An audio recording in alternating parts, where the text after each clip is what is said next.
Somewhere in the ultra-Orthodox enclave of Bnei in central Israel is former Melbourne school principal Malka Leifer. The Victorian police want her in Melbourne to face prosecution for 74 child sex offences involving the abuse of girls who attended her school. But for almost 2 years now, she's managed to evade extradition proceedings. It is staggering how long it's taken, and I think it's a poor reflection on the Israeli judicial system, especially when we know, when we've seen some of the tactics that have been used. What's happening now with the extradition proceedings just shows everyone how disappointing it is that she was allowed to leave the country. Outraged at the failure to extradite Malka Leifer, one of her several alleged victims is speaking out for the first time. It's still extremely difficult for me to go into detail in regards to what happened to myself and the other victims. But I don't think I will go into detail, but the far-reaching effects of the physical and emotional abuse is still having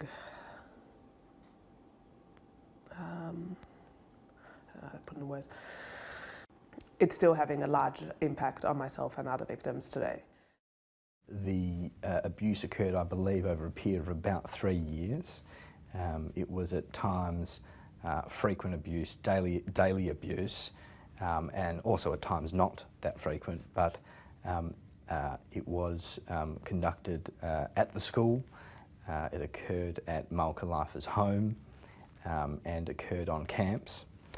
It was made up of what you might regard as abuse low on the scale of severity and ranged all the way up to what you might regard as the most serious and horrific abuse. QC Dyson Hall-Lacey and barrister David Seaman successfully represented another of Leifer's alleged victims in civil proceedings in the Victorian Supreme Court last year. They gained a rare insight into the ultra-secretive Adas community from which all alleged victims came.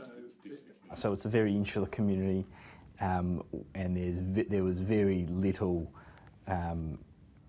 communication or access to certainly the secular community and even other religious aspects of the community. The environment I brought up in, which was very, very strict. They weren't allowed to watch television, books had to be vetted to make sure that they were suitable, and they had very little contact with the outside world and were very, very naive, especially as far as sexual matters are concerned, or including sexual matters. As head of the Adas Israel School from 2003 to 2008, Leifer was highly regarded in the community and had an all-powerful role in the school, running day-to-day operations as well as teaching Jewish studies. Actually, the people that I told, they didn't believe me that it had happened.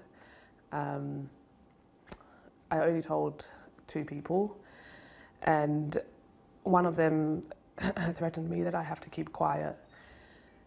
She actually called me and said, well, you know, what happened to you? And I started to tell her, and she said, that didn't happen, and make sure that you keep it that way. And that was the last person that I told. Eventually, one of the alleged victims refused to stay quiet. But only hours after the allegations were first raised, Malka Leifer, her husband and 5 of her children fled Australia in the middle of the night. First stop Hong Kong and then Tel Aviv, Israel. Oh, I'll never forget that day. The whole community was in an upheaval, and that's when it probably hit me that the lady who had controlled my life for the past 3 years had just fled the country, and she had just gone. And it was the shock, the anger, the pain, everything started coming in at once. Some members of the Adas Israel School Board are under investigation by Victoria Police for helping Miss Leifer and her family leave. The tickets were subpoenaed, and one of the directors of the school was called and it appeared that the tickets were paid for by a company which was controlled by one of the board members, I think from memory, the president of the school council. Australian-Israeli victim advocate Manny Wax has been following Malka Leifer's case closely. Mr. Wax blew the whistle on sexual abuse at his ultra-Orthodox Jewish school and religious centre in Melbourne, and he also gave evidence to the Royal Commission on Child Abuse. an umbrella organisation כזה. Now living in Israel, Mr. Wax has founded a new global body to advocate on behalf of victims of child sexual abuse within the Jewish community. יש את מלכה לייפר מאוסטרליה, מנהלת לשעבר שמה. Many genuinely believe that an ultra-Orthodox man or woman, especially one with a high-level position, senior role, cannot sexually abuse a child. It's unfathomable. They pray so much, they study, they got the interests of the kids. They live for the community, they live for the Torah, for the Bible and for the religious text, and they live for the hope that the Messiah will come. And certainly the Messiah is not going to come with such activities. So I think that a lot of them genuinely believe that this is all false. 6 years after fleeing, the law caught up with Leifer. After an extradition request from Australia, she was arrested in July 2014 and placed under house arrest. But since then, Malka Leifer has managed to avoid 7 court hearings into her extradition, with her lawyers arguing that she is unwell, suffering panic attacks and depression whenever a court date nears. At the last hearing in February, they even tried to get the case thrown out of court. I was livid when I heard the lawyer for Ms. Leifer suggest that she's suffering and as a result of these allegations and ongoing court cases or court appearances, it seems to me and to many of us that Malka Leifer and her legal team really are running the show here. Well, I mean, firsthand, I know how manipulative she is.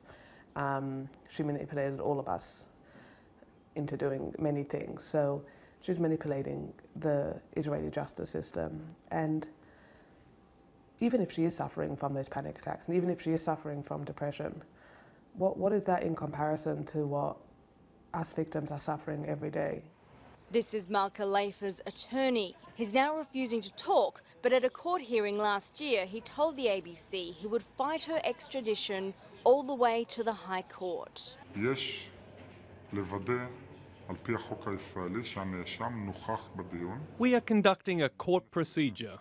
The Israeli law confirms that anyone in a psychotic state cannot be subject to legal proceedings.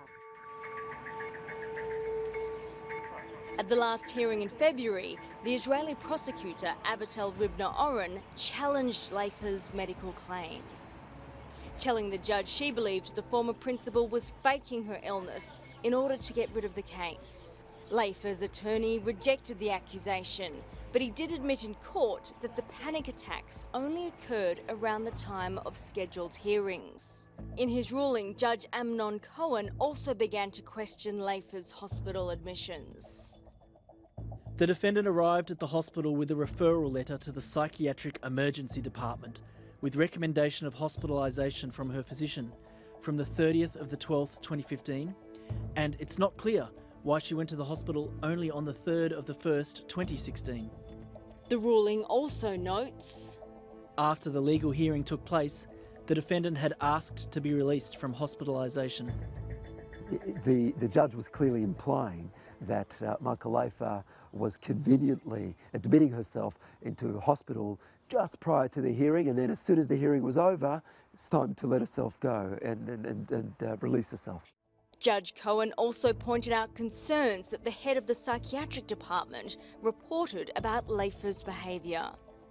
There is a sharp difference between her behaviour in the department, among groups, during telephone conversations with family, and in her formal examinations. It's been very, very long, and every single day for myself and any of the victims has been torture, to be honest. Day after day, we're waiting for the Israeli justice system to make this woman face her crimes and to come back and to be extradited and face her victims and face justice. It's quite sad to think that Malka Leifer is in one of these houses, one of these apartments, living fairly at ease. Sure, there are restrictions, but almost eluding justice and thinking about the victims, it's not right. It's not right.